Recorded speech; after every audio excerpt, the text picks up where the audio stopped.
तोला नजर म पाए रे। ओ मोर सोन परी ओ मोर जान, तोर बर धड़के मोर परान। संगी बन के चल बे संग, जियत रही वो तोर नाम। हाय रे हाय तोर माया के जादू, दिल ला कर डारे बेकाबू। नाचे मनवा झूमे गली, तोर संग लगथे दुनिया भली। हाय रे हाय तोर माया के जादू, दिल ला कर डारे बेकाबू। रंग गुलाबी सपना सुहाना, ते बने मोर दिल के ठिकाना।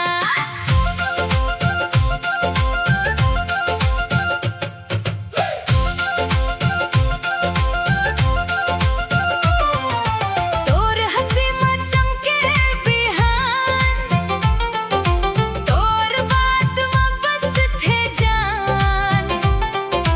रूप तोर चंदा ले उज्जर, देख के हो जाता हैरान। घुंघरू कसबा जे पायलिया, महके तोर चुनरिया।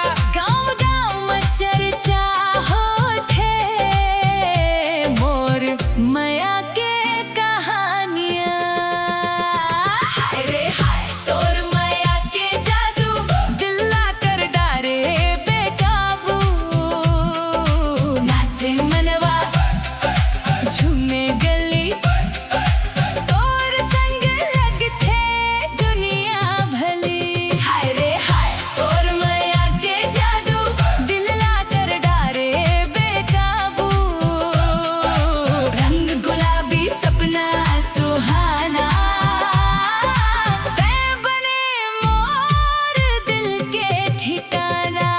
हट बाजार मेला घालो, तोर संग लगथे रंगीन। तोर बिना ये जिंदगी लगथे मोला बड़ी संगीन। चांद सितारा गवाह बनही, माया हमर अमर रही।